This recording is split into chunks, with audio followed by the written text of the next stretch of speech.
Depuis toujours, l'homme consomme toutes sortes de drogues, pour se soigner ou pour son plaisir. Alcool, cocaïne, morphine, c'est dans le cerveau que toutes les drogues agissent. Aujourd'hui, la biologie est capable d'expliquer leurs effets au centre de nos têtes et l'étude des drogues permet à la science de mieux comprendre le fonctionnement du cerveau. Le cannabis est la drogue la plus consommée dans le monde. Pour les scientifiques, le cannabis est devenu un outil d'exploration du cerveau, un outil aussi inattendu que précieux. Originaire des contreforts indiens et chinois de l'Himalaya, le cannabis sativa est utilisé depuis longtemps pour des cérémonies rituelles et pour ses vertus thérapeutiques. Le Maroc en est le premier producteur mondial avec 2300 tonnes par an.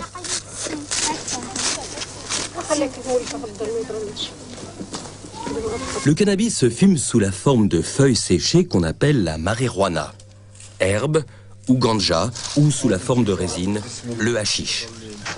Et le kif, qui est une poudre de pollen extraite des plantes par battage, une technique traditionnelle au Maroc.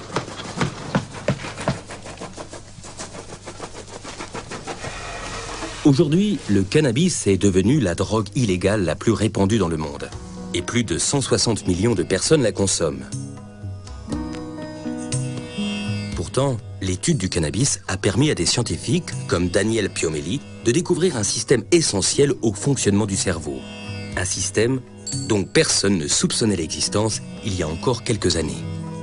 Nous en savons beaucoup plus qu'il y a 10 ans, bien sûr. Mais beaucoup de choses nous échappent. Je ne peux pas faire d'estimation de pourcentage,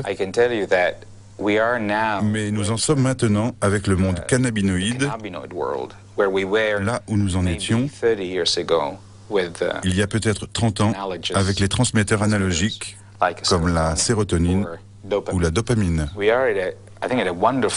Nous sommes arrivés à un moment merveilleux où nous commençons à pouvoir réellement apprécier à quel point ce système est important. Tellement important que ça nous excite beaucoup. Mais nous n'avons pas pleinement connaissance de ce système. Sans les rats et les souris, jamais l'action des drogues n'aurait pu être étudiée. Ils partagent une grande partie de leurs gènes avec nous et les drogues déclenchent les mêmes tempêtes dans leur cervelle. En fait, l'humanité tout entière a une dette morale envers ces petites bêtes. On peut droguer les rats, manipuler leurs gènes et même les découper en morceaux. C'est le triste mais nécessaire quotidien des laboratoires qui compare l'état des rats drogués ou génétiquement modifiés avec des rats contrôle ou normaux.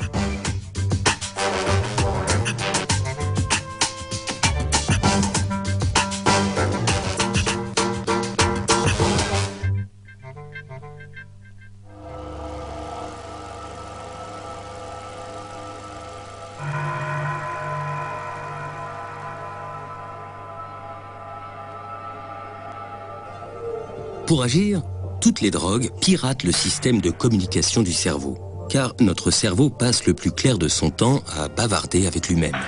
Son bon fonctionnement repose sur un dialogue incessant entre nos 100 milliards de cellules nerveuses, les neurones. Pour faire circuler l'information, les neurones s'envoient des messages chimiques qu'on appelle les neurotransmetteurs. Que ce soit la douleur, le plaisir ou le rythme des échanges d'informations, les neurotransmetteurs régulent un équilibre subtil et complexe, dont dépend l'ensemble des fonctions de notre organisme. Entre chaque neurone, il existe un petit espace où règne une intense activité. C'est ici, dans la synapse, que les neurotransmetteurs agissent. Pour faire circuler l'information d'un neurone à l'autre, ils s'emboîtent dans les récepteurs qui leur correspondent. Au début des années 90, des chercheurs s'aperçoivent que le cannabis s'emboîte dans certains de ces récepteurs. Ce que cela veut dire, c'est que notre cerveau fabrique des molécules qui ressemblent au cannabis. Ces molécules et leurs récepteurs forment ce que ces spécialistes, comme Raphaël Maldonado, appellent le système cannabinoïde endogène. Endogène parce qu'il se trouve à l'intérieur de notre organisme. Depuis 80, on connaît qu'en effet, il y a des récepteurs spécifiques. Ça veut dire notre cerveau, notre organisme est préparé pour recevoir ces molécules, pour recevoir les cannabinoïdes. Si notre organisme a des récepteurs, des protéines spécifiques pour fixer ces cannabinoïdes, c'est pas pour sentir les effets des hachis ou de la marijuana, non. C'est parce qu'on a aussi tout un système cannabinoïde endogène. Pour avoir une idée de l'importance des systèmes cannabinoïdes endogènes, je crois qu'il faudrait tout d'abord remarquer que la quantité de récepteurs cannabinoïdes, c'est beaucoup plus important que la quantité de récepteurs pour n'importe quel autre neurotransmetteur classique. Il est clair que le système cannabinoïde assure une fonction majeure dans le cerveau. Une fonction qu'on ne pouvait même pas soupçonner il y a encore 5 ans.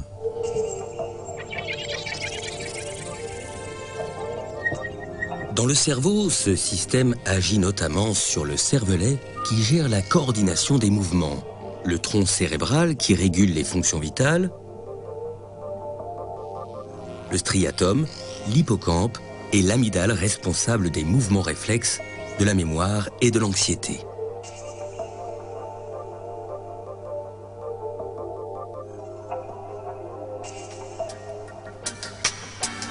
Une fois les récepteurs identifiés, les scientifiques sont donc partis à la recherche de ces molécules proches du cannabis que produit notre organisme. Autant dire qu'ils se lançaient dans l'exploration d'une véritable terra incognita du cerveau.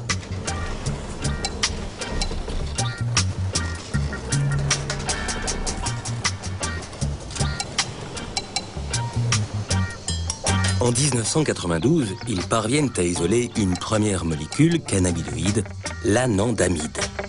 Son nom provient du mot ananda, qui signifie félicité en langue sanscrite. 4 autres suivront, mais certains pensent qu'il en existe peut-être une dizaine au total. Si les scientifiques ont fait ces découvertes si tardivement, c'est parce qu'ils n'avaient pas le bon portrait robot. Ils cherchaient des neurotransmetteurs classiques alors que les cannabinoïdes ne leur ressemblent pas du tout. Prenons l'exemple de la dopamine. Ce neurotransmetteur attend, dans le premier neurone, qu'on lui demande d'agir. Il est alors libéré dans la synapse et va se fixer sur les récepteurs du neurone suivant. Les cannabinoïdes n'existent pas vraiment en tant que tels. Quand le cerveau a besoin d'eux, ils s'auto-fabriquent en utilisant les graisses de la surface des neurones. Ils se promènent ensuite dans la synapse et peuvent stimuler leurs récepteurs sur n'importe quel neurone. Neuropharmacologue au Collège de France, Jean-Paul Tassin étudie depuis longtemps les effets de la molécule active du cannabis, le delta-9 tétrahydrocannabinol ou THC. On peut dire que les humains, dans leur cerveau, fabriquent des molécules qui sont voisines des drogues. Quelle est la différence entre les drogues venant de l'extérieur et les drogues venant de l'intérieur? Bien, en fait, une des grandes différences, c'est la quantité. C'est-à-dire que la quantité de produits que vous prenez avec le tétrahydrocannabinol ou l'opium n'a aucune commune mesure avec ce qui est libéré dans le cerveau. Ça, c'est le premier niveau. Et puis le deuxième niveau, c'est la localisation. C'est-à-dire que les produits en question, dans le cerveau, ne sont libérés qu'à un endroit extrêmement précis, au niveau de la synapse et au niveau d'une zone qui a une dimension infiniment petite. Alors que lorsque vous le prenez, que vous l'ingérez, l'ensemble du cerveau est pris par le produit. Et donc tous les sites sont simultanément stimulés. Isso aí. Muito louco. Só. Isso aí. Pode crer.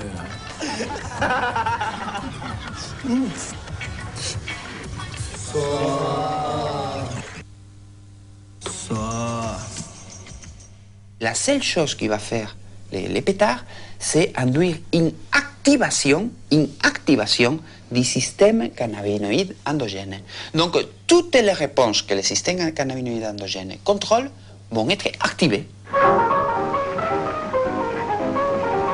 Sous l'effet du cannabis, les fumeurs deviennent euphoriques. Certaines douleurs et angoisses se dissipent, la sensibilité aux couleurs et aux sons est affûtée, la mémoire des événements récents s'amoindrit, les mouvements se ralentissent, l'appétit est stimulé. Des effets dont l'intensité est sans comparaison avec celle de la cocaïne ou de l'héroïne, et qui valent au cannabis l'appellation de drogue douce. Il n'y a pas d'effet physique gravissime, enfin très important du cannabis, ce qui fait que tout le monde peut dire « c'est pas si grave que ça ». Il y a un effet psychotrope qui existe mais qui n'est pas dramatique non plus, donc il peut y avoir des défenseurs du cannabis comme il peut y avoir des attaquants du cannabis. Donc c'est un sujet parfait pour s'engueuler, c'est un sujet parfait pour ne pas être d'accord, puisque vous pouvez être des deux côtés, et pratiquement les deux côtés ont toujours un peu raison.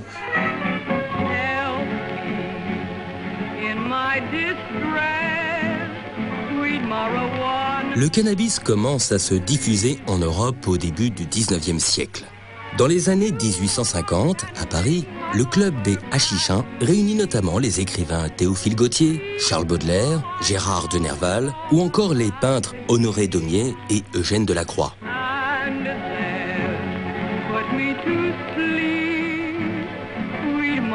La consommation populaire de cannabis commence véritablement au début du XXe siècle aux États-Unis et dans les pays proches du Mexique.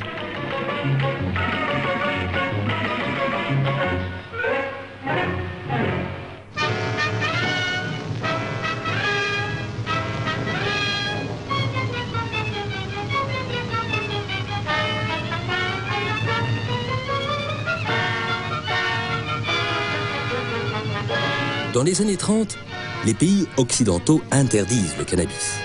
Des films de propagande mettent en garde les familles. La marijuana est qualifiée d'assassin de la jeunesse. Mais les milieux du jazz, les artistes et les poètes de la Beat Generation préconisent ouvertement son usage. Et c'est avec le mouvement hippie, au milieu des années 60, qu'une véritable explosion de la consommation chez les jeunes a lieu aux États-Unis, puis en Europe. Le cannabis devient la drogue du love and peace.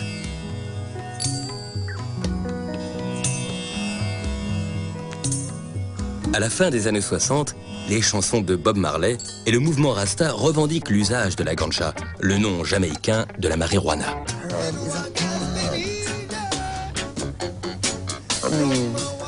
Herbs are good for everything. Why these people want to do so much good for everyone who call themselves governments and this and that? Why them say you must not use the herb? You see? And we take that and we can't find, we just see them just say, no, you must use it because it make you rebel.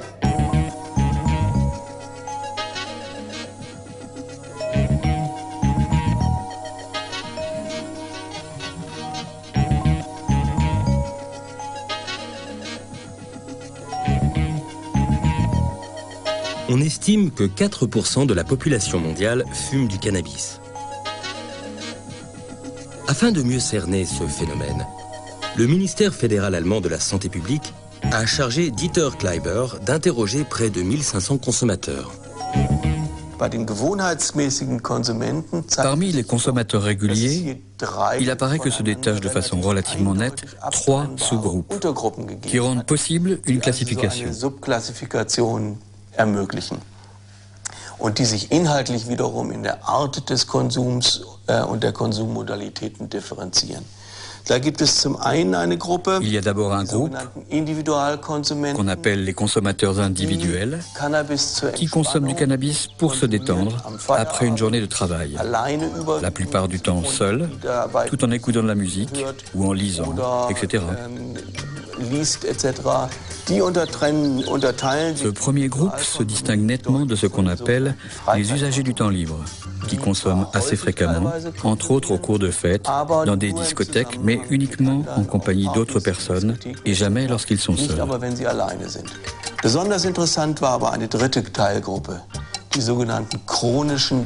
Mais le groupe le plus intéressant était le troisième, ceux qu'on appelle les consommateurs chroniques et de longue durée.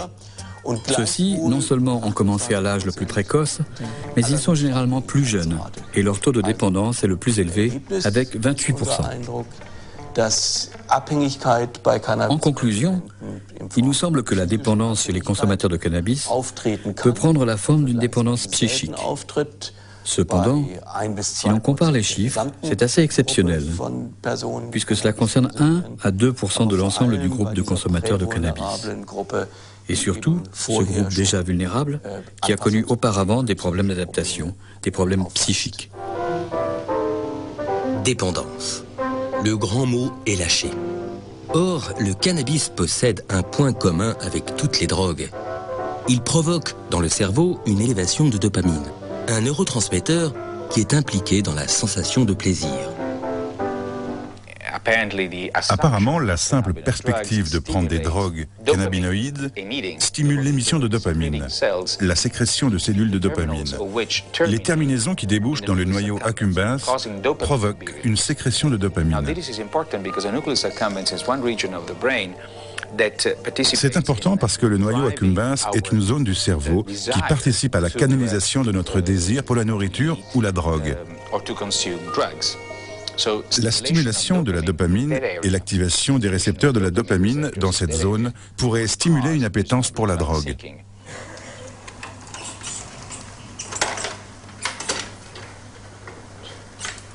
Au laboratoire de Rafael Maldonado, on teste les propriétés renforçantes du cannabis chez les souris.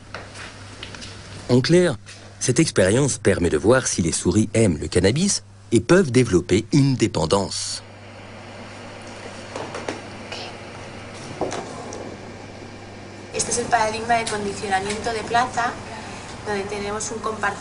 Nous plaçons les souris dans une boîte à 2 compartiments.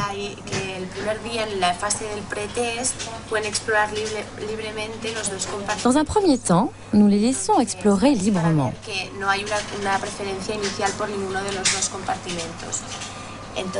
Ensuite, nous leur injectons de la drogue dans le compartiment noir et une solution saline dans le compartiment blanc.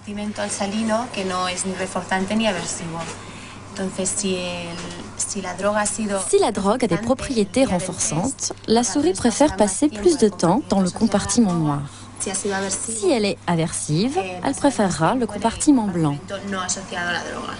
Et quand on leur injecte du cannabis, les souris passent plus de temps dans le compartiment noir, signe qu'elles l'apprécient. Mais pour mesurer le degré de dépendance chez les humains, médecins et chercheurs se reportent au manuel de référence pour diagnostiquer les troubles mentaux, le DSM-4. Ce système DSM-4 permet de définir des critères pour dire que quelqu'un a un processus d'anxiété, un processus de dépression, une schizophrénie, une dépendance. Ce sont des critères. Si on utilise d'une façon très stricte ces critères, on peut dire oui, le cannabis a les critères pour induire une dépendance. Mais si on peut analyser le cannabis induit ou n'induit pas de dépendance physique, on peut dire, là c'est clair, non? Le cannabis, la consommation humaine de cannabis n'induit pas une dépendance physique, dans le sens que l'arrêt du cannabis n'induit pas un trouble physique important. Donc, n'induit pas de la dépendance physique. Mais bien sûr, il peut induire une consommation abusive, il peut induire une perte de contrôle sur la consommation, oui. Seuls les fumeurs chroniques ressentent des symptômes physiques quand ils arrêtent le cannabis. Ces signes seraient dus à des modifications des récepteurs cannabinoïdes, des modifications qu'on pense réversibles. Si on a consommé pendant plusieurs années de grandes quantités de marijuana et qu'on arrête soudainement, plusieurs semaines, voire quelques mois après cet arrêt, on ressentira encore des sensations de dépression, d'anxiété, de perte d'appétit et d'irritabilité. L'irritabilité est un signe qui ne trompe pas. C'est assez intéressant. Des études montrent que si l'on donne à ces gens un petit peu de THC, le principe actif, pas de la drogue, pas de la marijuana, juste un peu de THC, la quasi-totalité de ces symptômes disparaît. Cela signifie que le corps s'est adapté à ces quantités importantes de marijuana en freinant son propre système et qu'il a besoin de le maintenir à ce niveau. Un nombre croissant de fumeurs en difficulté recherchent une aide médicale.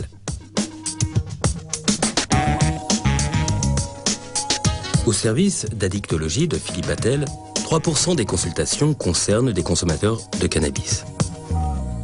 Alors, ce qui est vraiment important par rapport au cannabis, c'est d'arriver à faire un diagnostic addictologique très précis. Et ça, c'est souvent complexe parce que autant on a, avec d'autres produits, une corrélation très claire entre la quantité consommée et le niveau de dépendance ou de risque. Autant avec le cannabis, on n'arrive pas, pour des raisons diverses, à apprécier ce schéma-là. Pour une raison simple, c'est qu'il est très rare que les sujets sachent exactement quel type de produit ils consomment, même s'ils ont un fournisseur qui est tout à fait régulier. La teneur en THC des produits est extrêmement variable. Smoke, Mary? Thanks. Are you sure Jimmy will be back soon? Sure, any minute.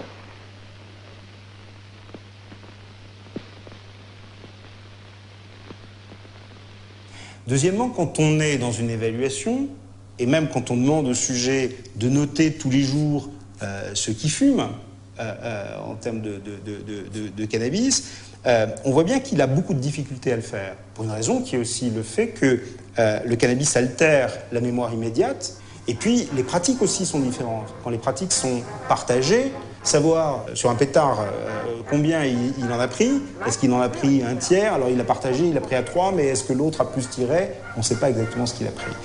Ça, c'est le premier problème. Le deuxième problème, c'est que élaborer le niveau de dépendance, c'est compliqué parce que le sujet, en règle générale, pendant très longtemps, minimise beaucoup les conséquences. Mais il les minimise pas par mauvaise foi, il les minimise parce qu'il n'a pas les moyens cérébraux, cognitifs, de se reconnaître en difficulté. Par exemple, il va vous dire « moi je fume parce que je me sens beaucoup mieux avec mes copains ». Bon. Et alors, vous allez amplifier le phénomène et vous allez essayer d'explorer ça. Et puis rapidement, il va vous dire « oui, mais en fait, quand j'ai vraiment trop fumé, j'ai une vraie angoisse et j'ai, entre guillemets, la parano du fumeur qui fait que l'autre, qui est quelqu'un que je connais bien, avec que j'aime bien, devient un étranger, quelqu'un avec qui potentiellement apparaît nuisible pour moi. Et c'est une expérience qui est quand même très, très déroutante pour un fumeur.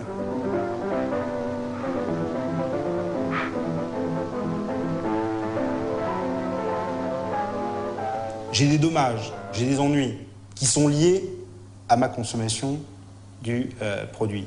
Et que ces inconvénients, ils me pousseraient à prendre une décision d'arrêter.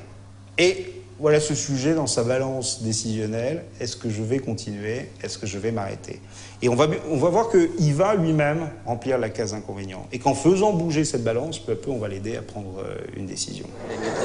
Depuis plusieurs années en Europe, la consommation de cannabis est en constante augmentation chez les jeunes.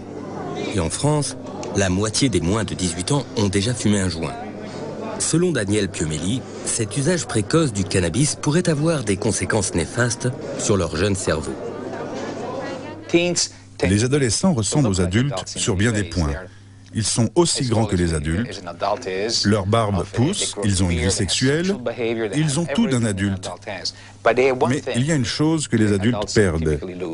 C'est une grande curiosité, cette ouverture aux choses, cet intérêt intellectuel pour toute chose. Et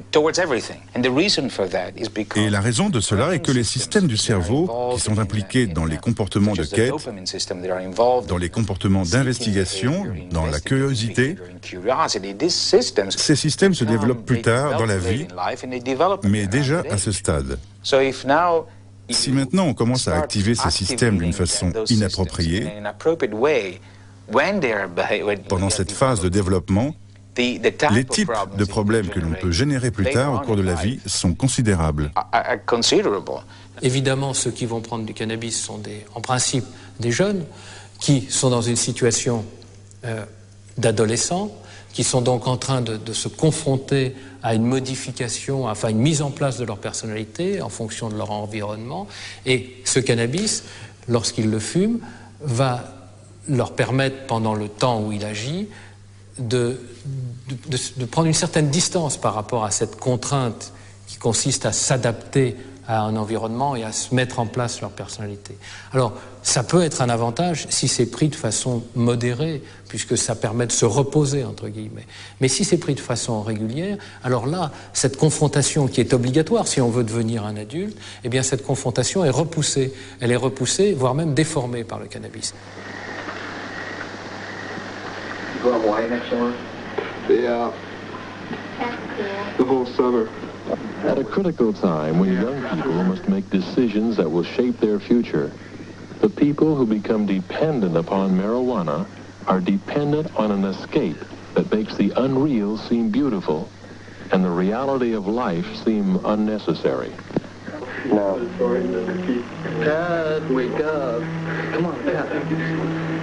No time to cry. Et je pense que s'il y avait une limite à donner, cette limite, c'est à partir du moment où un adolescent commence à fumer le matin, c'est-à-dire dès le début, le début de la journée où il va être confronté à tous ces événements, à partir de ce moment-là, on peut se dire qu'il y a peut-être un danger et qu'il faut faire attention.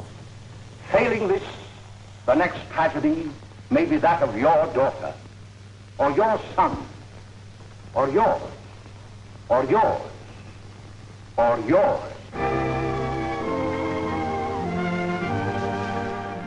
Si vous expliquez à un ado que s'il fume un pétard, il va en devenir forcément dépendant et il va se mettre de l'héroïne dans les veines, c'est archi faux. On a beaucoup d'éléments pour nous montrer que c'est faux.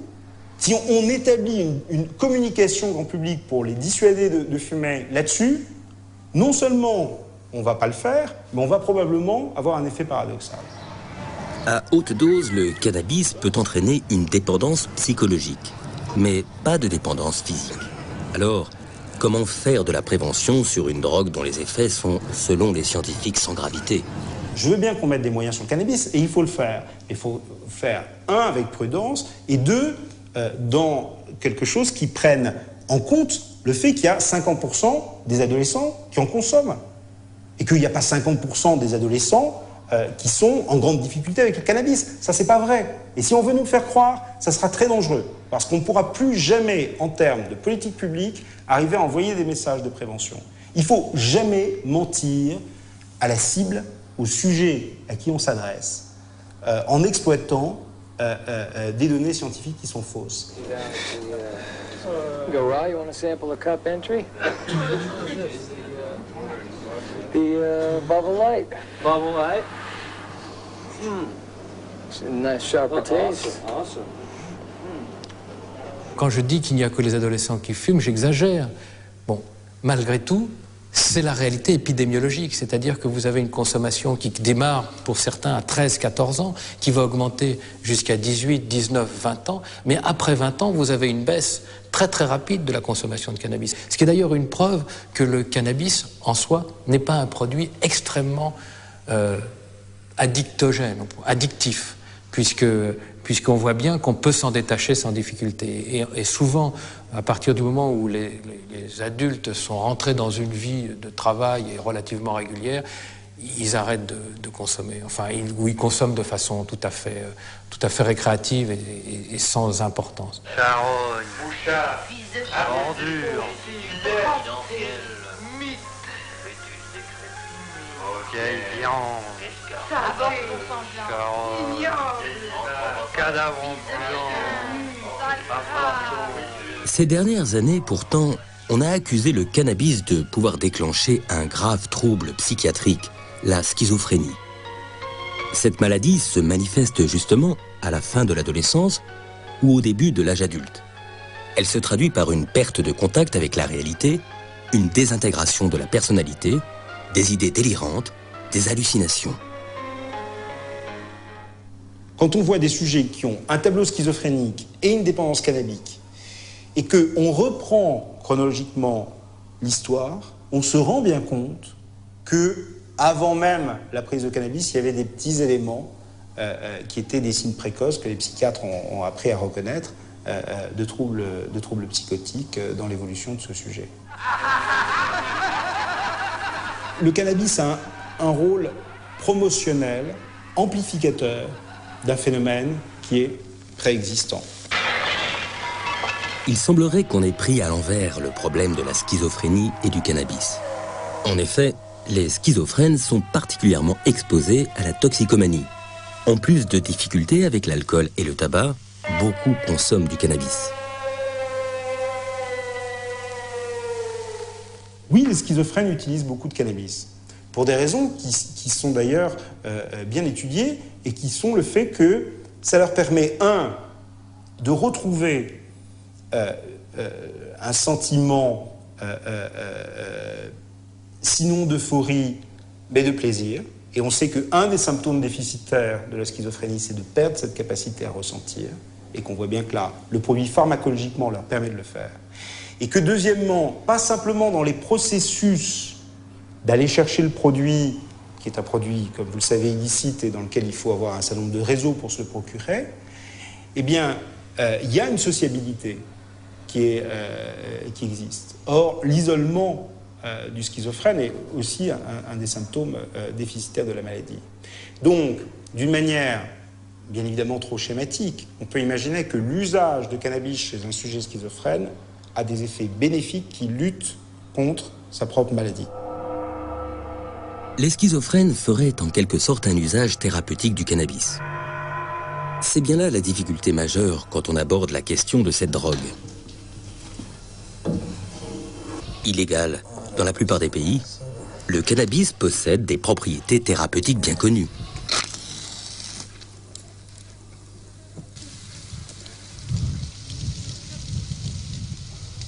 الكيف ميخور كي تباكو السمبري تسنكو انت هانيو يوفو كيفي مش مغير الناس كيوقع فيهم طنسي وقع فيهم مرض ما تصنع هو نهار كان عندنا حنا ما كنصنعوه شي كان مولا كيبقى سبيسي. D'ailleurs, certains pays comme la Suisse autorisent son usage médical et donc sa culture.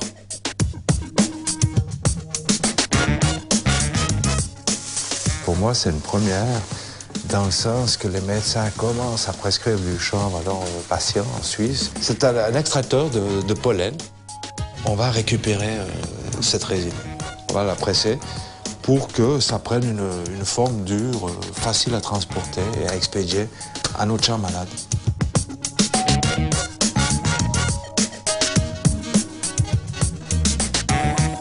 La clinique bernoise traite des patients atteints de sclérose en plaques avec des gélules à base de cannabis. Et ça nous aide quand même à mieux dormir, certainement la nuit. Pour la nuit, c'est composé, je pense. Aussi pour réveiller plus relax, parce que le matin, c'est quelquefois, ou la plupart des fois, c'est très difficile. Et puis, les alternatives pour ce médicament sont des médications très fortes avec des effets secondaires quand même assez prominent, j'ose dire, important. Alors c'est pour ça que j'ai jamais touché les autres médications contre les tremblements, contre les spasmes ou les crampes, parce que les effets secondaires étaient vraiment très forts, trop forts pour moi. Alors j'ai laissé ça. Maintenant avec ça, j'ai pas du tout les effets secondaires. Et j'espère que ça va m'aider. Seul l'usage médical du cannabis est permis en Suisse. 300 hectares de marijuana y poussent, mais seulement 40 sont autorisés.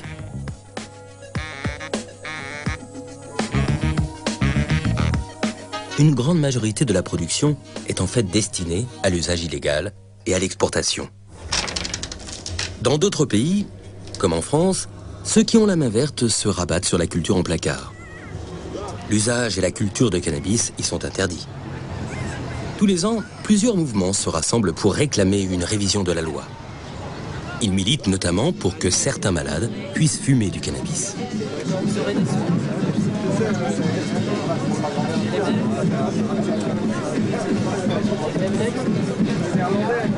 Je suis en trithérapie, il y a des effets secondaires qui sont quand même assez lourds à supporter. Je me suis rendu compte que l'usage du cannabis me permettait d'atténuer ces effets secondaires. Je ne vois pas qui peut m'empêcher d'user ça, quoi. Le message de santé publique doit donc être prudent et bien adapté. Si un patient est en train de mourir d'un cancer et qu'il a besoin de marijuana, je pense que ce serait un manque d'éthique de l'empêcher d'en utiliser pour des raisons politiques. Les Pays-Bas ont été les premiers à inscrire le concept de drogue douce dans leur législation. La consommation n'y est pas considérée comme une infraction. La vente de cannabis, autorisée, est strictement réservée aux coffee shops. Tous les ans, les amateurs se réunissent à Amsterdam à l'occasion de la Cannabis Cup, une sorte de championnat du cannabis. We've got the Double Bubble. This is a kind that has been a three-time winner in the Cannabis Cup. Hey, here we go. First place. This is very clean. It's called Premier Cru. It's like the wine. It's a vintage hash.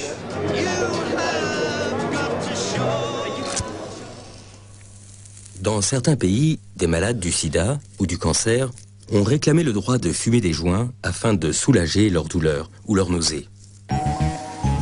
Ils ont bousculé la législation au Canada, en Australie et en Europe, où le cannabis est autorisé pour des raisons médicales. La marijuana est une drogue et elle produit des effets qu'on ne peut pas demander aux gens de tolérer dans leur vie de tous les jours. On ne voudrait pas qu'un analgésique qu'on prend tous les jours entraîne une perte de mémoire. Ce serait un désastre au travail. Ou bien que les patients soient plongés dans un état de constante euphorie. Ça poserait des problèmes à ses collègues. Bom, eu sou Alfredo, Ana Elisa.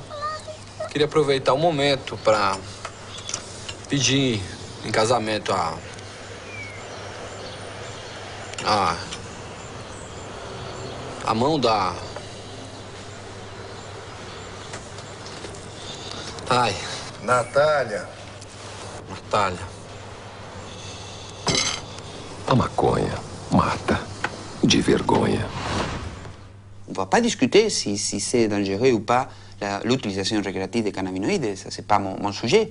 Mon sujet, c'est que les cannabinoïdes, le système cannabinoïde endogène, c'est une cible très, très bonne pour chercher de nouveaux médicaments. La douleur est sans doute l'un des domaines dans lequel la recherche cannabinoïde pourrait avoir le plus d'impact. Le problème est alors d'élaborer, à partir de la biologie endocannabinoïde, un antidouleur qui n'aurait aucun effet secondaire, ne provoquerait pas l'euphorie, la désorientation ou encore la perte de mémoire qui sont inhérents au THC. Le problème du cannabis, c'est qu'il envahit le cerveau et stimule tous les récepteurs. Les chercheurs essaient donc de trouver le moyen d'agir directement sur le système cannabinoïde, sur l'anandamide par exemple. Or, il existe aussi des récepteurs cannabinoïdes en dehors du cerveau. Ces récepteurs jouent un rôle dans la régulation de la douleur. Daniel Piomelli a donc développé un médicament antidouleur qui agit sur ces récepteurs de façon très localisée, et donc sans effet secondaire sur le cerveau. Il a ensuite testé ce remède sur des rats souffrant du nerf sciatique. Nous avons fabriqué une solution à appliquer sur la zone, comme un gel ou une crème, pour les humains souffrant par exemple de sciatique ou d'arthrite. Le résultat étonnant, c'est que les animaux traités à base de substances cannabinoïdes ont montré un comportement indiquant une disparition complète de la réponse de douleur. Ce type de crème pourrait traiter des douleurs qu'aucun médicament n'arrive à soulager aujourd'hui.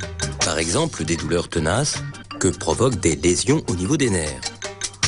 Un autre état qui pourrait être traité avec les cannabinoïdes, c'est l'anxiété, la dépression. Des expériences sur les animaux ont montré que si on bloque la désactivation de l'anandamide, le chemin qui mène à la destruction de l'anandamide, et qu'on augmente la quantité d'anandamide, au lieu d'avoir les effets que provoque l'activation des récepteurs cannabinoïdes, on n'aura que des effets très sélectifs, y compris un important effet anti-anxiété chez les animaux. Quand l'anandamide a achevé sa mission dans la synapse, elle retourne dans le neurone. Elle est alors éliminée par d'autres molécules. Si un médicament empêchait cette destruction, l'anandamide pourrait agir beaucoup plus longtemps. Ça ne veut pas dire que ça fonctionnera sur les humains de la même manière, mais c'est un début et nous pouvons maintenant développer de nouveaux composants qui nous mèneront peut-être à des médicaments contre l'anxiété pour les humains. Je ne pense pas que la création d'anxiolytiques ou d'antidépresseurs basés sur le système endocannabinoïque sera facile, ni même qu'ils seront disponibles dans les 2 ou 5 prochaines années. Mais je crois que dans les 10 à 20 ans à venir, Des médicaments pour les troubles neuropsychiatriques basés sur le système endocannabinoïde seront utilisés à grande échelle. Plus étonnant encore, on découvre aujourd'hui que certaines maladies seraient dues à des dérèglements du système cannabinoïde. Dans le cerveau, l'hypothalamus participe à la régulation de l'appétit. Et les scientifiques ont démontré que les endocannabinoïdes pourraient agir dans cette région.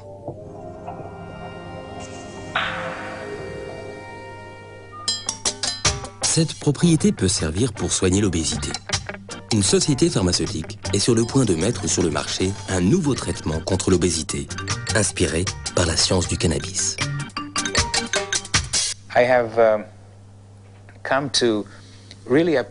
J'apprécie beaucoup plus la science que lorsque j'étais plus jeune.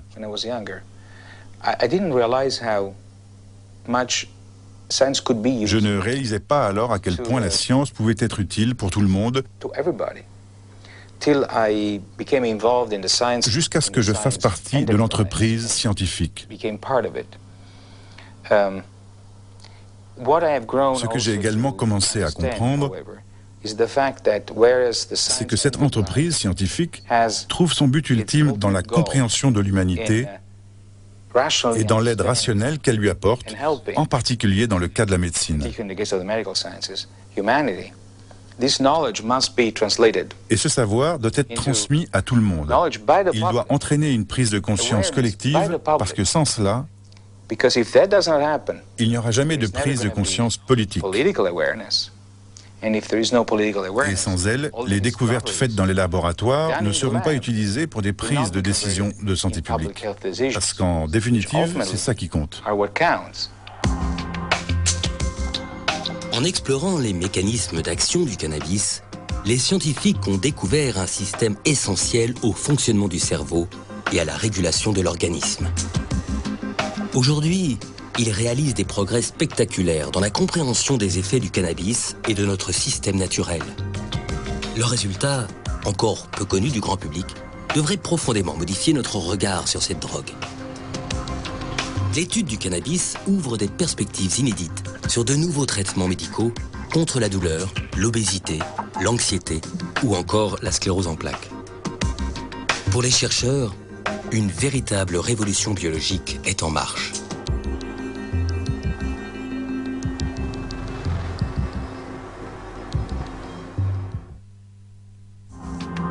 Demain, le dernier volet de notre série Drogue et cerveau sera psychédélique. On y parlera des plantes hallucinogènes, de leur utilisation dans les rituels anciens et de la manière dont elles affectent notre conscience. Ces drogues, les plus vieilles drogues du monde, sont aujourd'hui détrônées par le LSD et l'ecstasy. À demain pour tout savoir ici ou sur le net.